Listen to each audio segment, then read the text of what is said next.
অতি পৰিতাপৰ কথা, অতি দুখৰ কথা।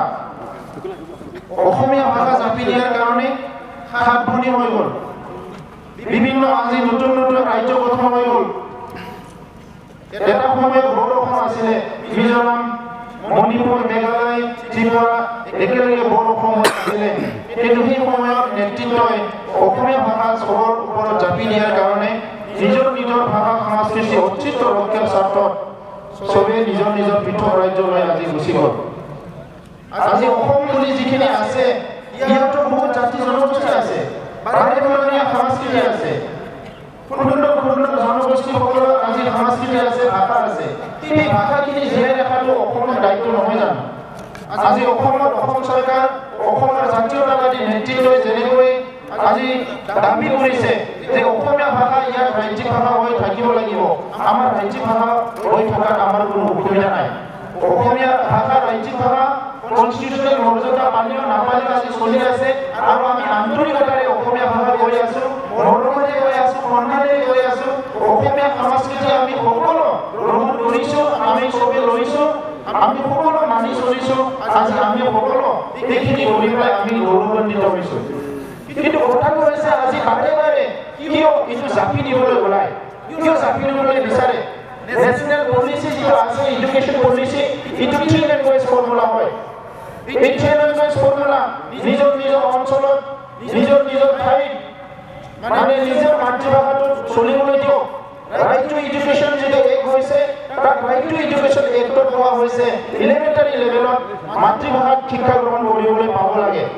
আজি অকল বড়ো ভাষা বিটিচি চলাৰ কথা কৈছে, বৰাকলি বেংগলী ভাষাৰ কথা কৈছে, কিন্তু বাকী ভাষাবিলাকৰ কি হ'ব? ইয়াতো মিচিং ভাষা আছে ইমান সুন্দৰ, মিচিং গীত শুনি পেলাই সকলো ভাল পায়। ইয়াত কাৰ্বি ভাষা আছে, কাৰ্বি গীত শুনি পেলাই সকলো ভাল পায়। অকল গীত শুনি ভাল পালে নহ'ব, কাৰ্বি ভাষা জীয়াই থাকিব লাগিব। ৰাভাসকলৰ ভাষা আছে, ৰাভা গীত শুনি পেলাই সকলো ভাল পায়, ৰাভা নৃত্য চাই পেলাই সকলো ভাল পায়। খালি ভাৰতৰ কোনোবা মন্ত্ৰী আহিলে, প্ৰধানমন্ত্ৰী, গৃহমন্ত্ৰী আহিলে ৰাভাসকলক, মিচিংসকলক, বড়োসকলক, তিৱাসকলক মাতি আনি নৃত্য কৰিব দিলেতো নহ'ব। এই ভাষা সংস্কৃতি কোনে জীয়াই ৰাখিব? আজি অসমত অসমীয়া ভাষা, অসমীয়া মিডিয়াম জীয়াই আছে স্কুল কলেজত, ইয়াৰ পিছতো সন্তুষ্ট হোৱা নাই, আৰু বহুত কিবা কিবি লাগে।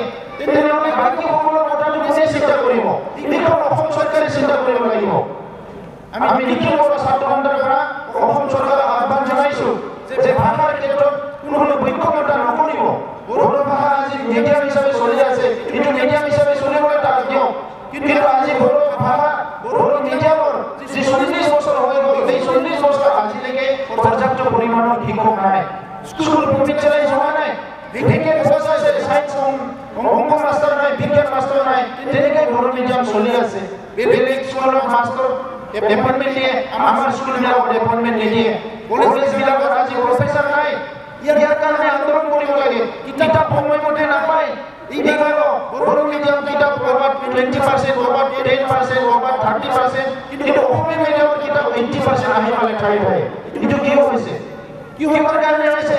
মানসিকতা সলনি কৰক। আজি ৰাজনৈতিকভাৱে বিভিন্ন পৰিৱেশ পৰিস্থিতি আহিব, ইয়াৰ কাৰণে কোনোবা জাতি জনগোষ্ঠী দায়ী নেকি? আমাৰ ভাষা দায়ী নেকি?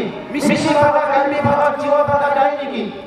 আজি ৰাজবংশীসকলক অট'নমাছ দিবলৈ ওলাইছে, ডেভেলপমেণ্ট কাউন্সিল দিবলৈ ওলাইছে, আমি বেয়া পোৱা নাই।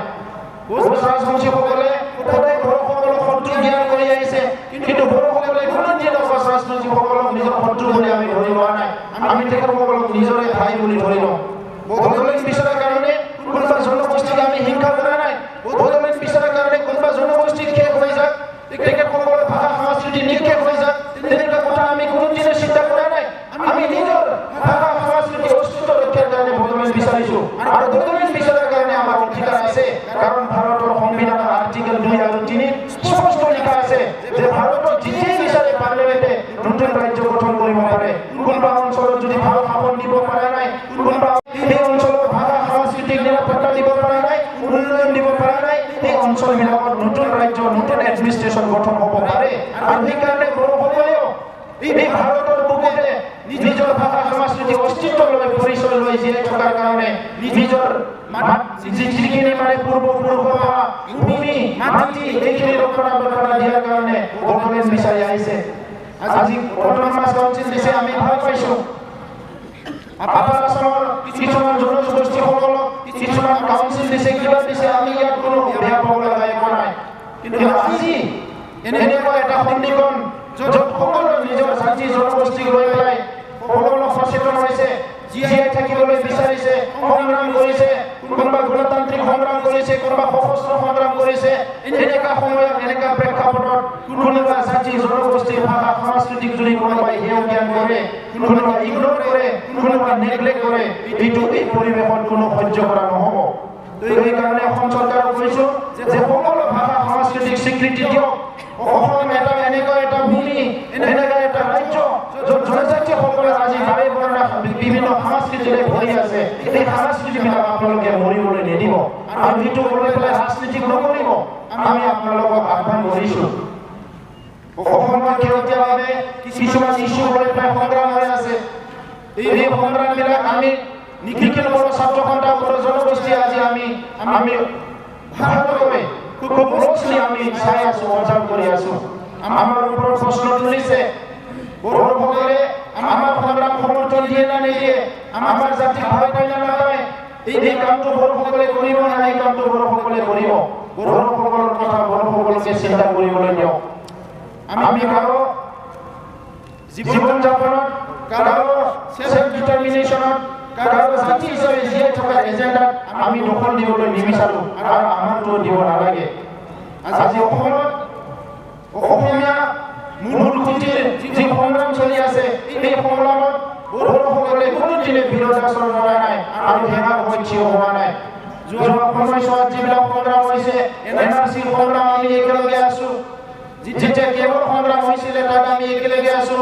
কোনো এটা সংগ্ৰামত নিখিল বড়ো ছাত্ৰ সন্থা বা বড়ো জনগোষ্ঠী ইয়াৰ পৰা দূৰত থকা নাই কিন্তু যি সময়ত বড়োলেণ্ড অঞ্চলত জ্বলন্ত এটা পৰিৱেশ হয় পৰিস্থিতি হয় বড়োসকলৰ অধিকাৰৰ কাৰণে সংগ্ৰাম হয় তাত কিন্তু আমি সেইসকলৰ নেতা সেইসকলৰ মানে ইণ্টেলেকচুৱেলৰ পৰা কোনো ভইচ আমি দেখিবলৈ নাপাওঁ আজি বড়োলেণ্ডৰ বড়োসকলক বড়ো অনাবৰণ কৰি সৃষ্টি কৰি পেলাই বড়োসকলক বিহৰ কৰাৰ কাৰণে এটা ষড়যন্ত্ৰ চলিছে এই সময়ত সেইসকল কিন্তু একো মাত মাতা নাই আমি আজি আপোনালোকক আহ্বান কৰিব বিচাৰিছোঁ যে আজি কিয় বড়োলেণ্ডৰ বড়ো অনাবৰণ সৃষ্টি হ'ল অনাবৰণ বুলি যিটো সংগ্ৰাম চলিছে এই সৃষ্টিকৰ্তাবিলাক কোন হয় তেখেতসকল আমেৰিকাৰ পৰা আহিছে নেকি তেখেতসকলৰ নিউজবিলাক কোনে চপাই আছে এটা পৰিৱেশ পৰিস্থিতি হৈছে আৰু সদায় আমাক কৈ দিয়া কোৱা হৈছে দেখুওৱা হৈছে যে তোমাৰ মা হয় অলপ হীন হয় তোমাৰ ভাষা অলপ হীন হয় তুমি যি কাম কৰা এইটো মানে ভাল কাম নহয় মই ভাল কাম কৰাটোৱে ভাল কাম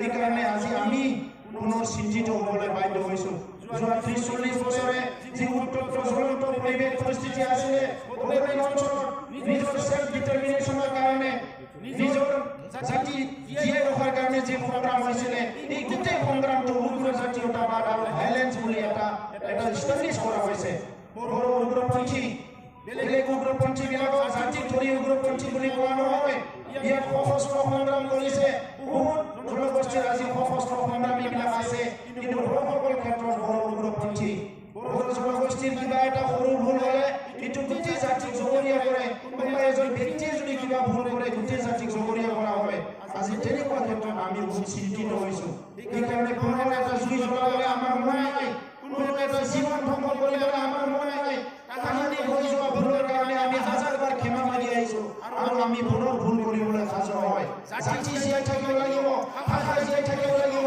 ভূমি লাগিব উন্নয়ন নাপাব লাগিব সংবিধানিক অধিকাৰ লাগিব মানৱ অধিকাৰ লাগিব আমাক সামাজিক অধিকাৰ লাগিব সাংস্কৃতিক অধিকাৰ লাগিব কিন্তু এই অধিকাৰ ল'বলৈ যাওঁতে অধিকাৰ পাবলৈ যাওঁতে আমি কোনোদিনে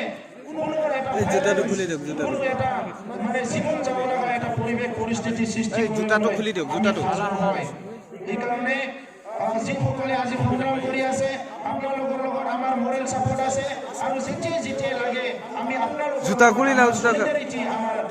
আমি আপোনালোকৰ লগত দেখুৱাম কিন্তু এনেকুৱা সময়ত আমি বহুত কাম কৰিব নোৱাৰোঁ যি কাম আপোনাৰ কাৰণে ভাল হ'ব পাৰে আমাৰ জাতিৰ কাৰণে সেইটো ভাল নহ'ব পাৰে এই কথাবিলাক আপোনালোকে চিন্তা কৰক সকলো নিজৰ